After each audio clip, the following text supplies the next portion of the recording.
Hello, everyone. Welcome to this talk. We're going to be talking about navigation in Flutter and more specifically about the not so obvious parts of it. We're going to walk through the different things you can do when you're navigating, because let's face it, navigation is ubiquitous. Every app needs it, but not each and every app needs it in the same way. Not all apps, not all kinds of apps have the same needs. Just like for navigation, the same goes for other things in software development. You should know all the possibilities you have and then pick and choose according to your project's needs. So hey, I'm Matt, also known as Rešetár. I'm a Flutter developer at Lean Code. And let's begin straight away with the most basic imperative navigation that you all have seen a million times. Really nothing fancy here. We just have a material app, a home route. We provide a home screen widget over here in this case.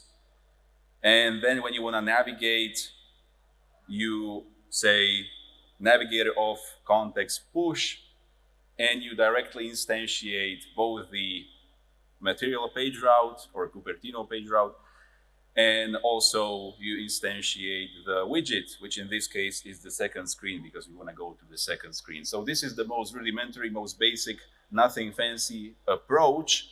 And one problem with this is that unless you do something about it, you have too much code repetition, because basically every time you want to navigate somewhere, you need to instantiate material page route, your widget where you want to navigate. It's just repetitive, and it bloats up your app. It's not very developer friendly, but for small apps, it may be just what you need, right? And then to navigate back from the second screen, we pop the route. I mean, this is the most basic navigation you can have. And as you can see, it works, but especially on the web, the address bar is not updating, and the back button on the web browser sometimes works, like we have just seen, but then it breaks and the forward button doesn't work, and it's just, with Flutter developers, we know that, okay, this is a Flutter web app, it's not working properly, it doesn't have proper navigation setup, but when your usual user sees this, they're gonna be like, I guess this is just a total mess of an app. They will not understand what's going on. So not great, address bar is not updating at all. We need to find a better solution if you need it. But if you are building a simple mobile app, this may be all you need. So the next thing we're gonna look at is named imperative navigation. So we're still staying within the imperative paradigm, otherwise known also as Navigator 1.0. And we can have the ungenerated route callback in the material app, and we're gonna match for the paths. So / will take us to home screen, / second will take us to the second screen. Again, very basic, but at least now we have the benefit that we don't need to instantiate over and over and over again the material page routes and our screen widgets when we want to navigate. Instead, navigating is as simple as just pushing named and then providing the location. In this case, it's / second. So there is some benefit. We are having less code repetition in our code base, which is good, but still it works exactly the same way as before. You can see that the browser back and forward buttons are broken. The address bar is not being updated. So yes, we have simplified our life a bit as a developer. We have named routes, but still nothing of a benefit, not a single benefit added as opposed to the previous shown case to the user, to the end user of the web app. So let's take a look at yet another imperative navigation approach. And this time it's going to support basic address bar updates. So it's gonna be kind of better. And this approach is of course the third one, where you can match your named routes using Navigator 1.0 with a map of routes as opposed to the onGenerate route callback in your material app. So you set up your routes, again, / matches to home screen, / second matches to second screen. There's Nothing more to it. And also, we are starting on the second screen. The initial route now is the second route, right, as you can see. So we start off at the second route. We can navigate back. The buttons of the browser are again broken, but the address bar is updating.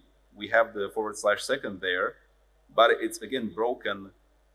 And there's one more thing that's broken. We have just started this new tab on the browser, and we can immediately navigate back. That's weird, right? Because we have just opened up this browser tab. It's a brand new tab. We started at our app /2. That's the initial URL that was input in this browser tab, but we could still, right from the start, use the browser back button to navigate back. And this is not the usual experience that our users are used to when using any kind of websites or web apps.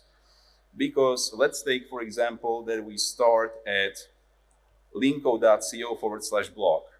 /blog is sort of a subpage of linko.co, but we cannot navigate back right from the get-go. We can only navigate back once we open up some sort of a blog post, and now we can navigate back. But we cannot navigate back to linko.co without the /blog, because we have never opened it in this browser tab. So it kind of makes sense, but the code which we have seen here does not support this sort of usual way of working for the back browser button. So what's the solution to all of these issues? Which again, you may have noticed that these issues arise really only mostly for web apps. So unless you are building for Flutter Web, you may not need to go full declarative with GoRouter and have all of this, let's face it, added boilerplate. This boilerplate is great if you need it, but if you don't, you may as well stay with imperative navigation for your more simple app navigation needs. But let's say you're fed up with this, you're building a Flutter Web app, you need to have everything working properly, you need to have proper support for deep links, you cannot have broken back and not working at all forward button in a web browser. So what can you do? Declarative navigation to the rescue. And we're going to be talking about GoRouter here, but of course there are other approaches, other packages like AutoRoute and others. You can even implement it yourself. But GoRouter is sort of de facto the standard. So once we have that in our dependencies, we will now sort of naively try to translate the imperative code we had into GoRouter, and then we'll see not the naive, but actually the proper way of doing things. But just naively going at it, we previously had two routes, / and /2. So again, here we are gonna do the same thing. Of course, now we have material app.router constructor. We need to use the router constructor in order to work with Navigator 2.0. And we specify the router config, and we provide both of our routes as sort of equal in this single list of routes right beside each other. We have GoRoute for the / and GoRoute for /2. And inside of the home screen, when we want to navigate to the second screen, we no longer use push, but we instead call the go method, extension method on the context. And again, to navigate back, we don't pop, but we call go and specify the precise path. In this case, we want to navigate precisely to the home screen, so we provide just the / when we want to navigate back.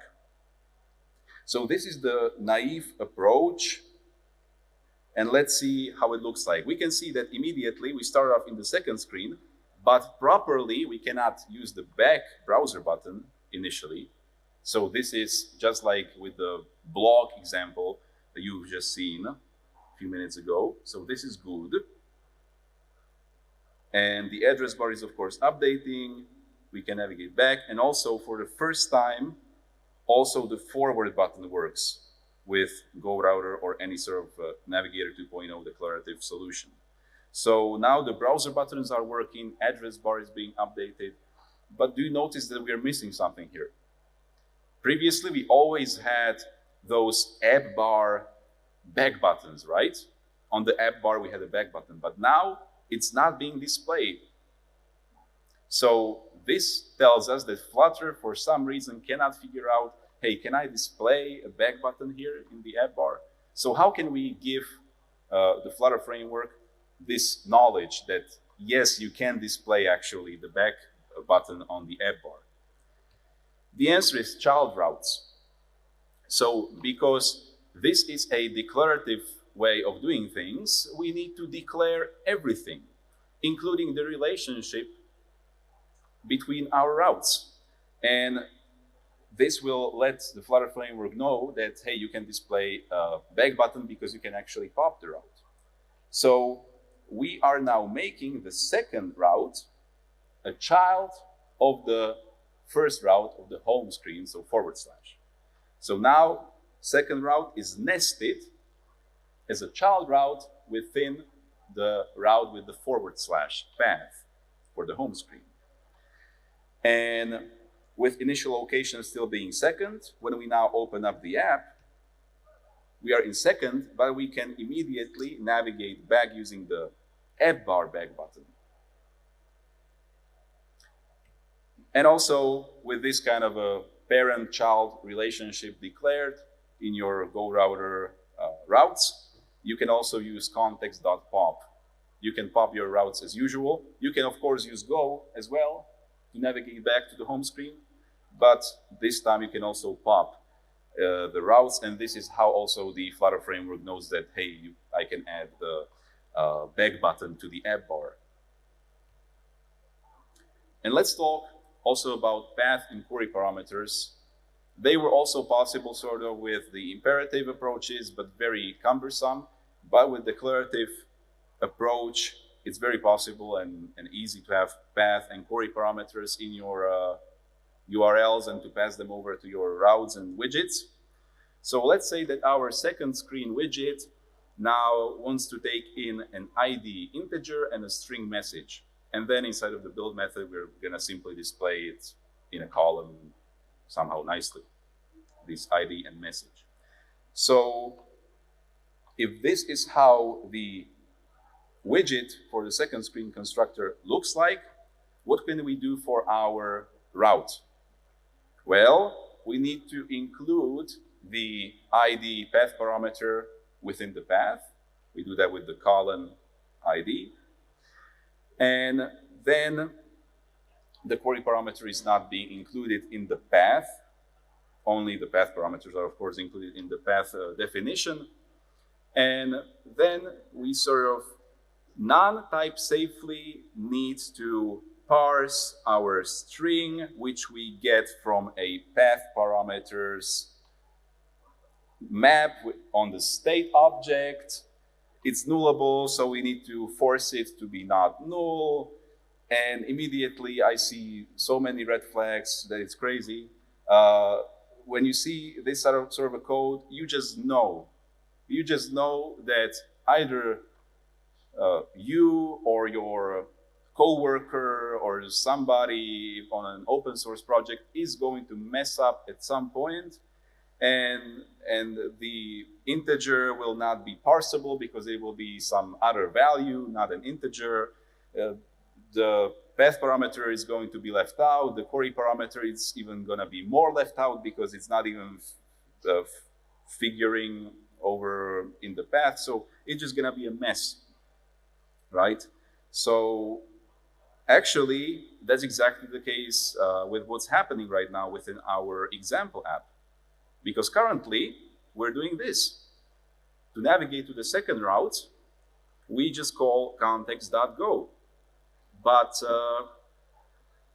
and /second. But this will not work anymore. We are missing the ID path parameter, which is required. We're also missing our required query parameter, but we don't get any errors. The compiler is not screaming at us. So even though we know this won't work, we need to catch it ourselves. It's not going to be called by the compiler for us. And we can just run this app as it is, and trying to navigate to the second screen fails, page not found. And of course, we can still navigate sort of manually by typing into the address bar, so /2, and also we provide the message.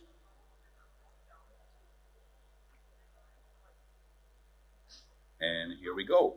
So it works, but not great from the developer experience point of view.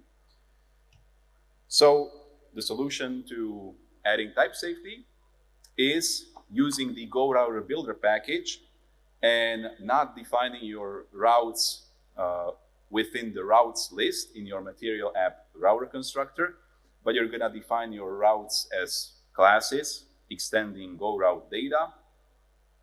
The top level routes are going to be annotated with type to GoRoute annotation. So because second route is a child of the home route, we're not annotating it directly. We're only then annotating home route, and the second route is taken care of by as a child in the routes list in the type GoRoute annotation, right? So the structure of parent, child is still maintained. It's just sort of moved to a different place.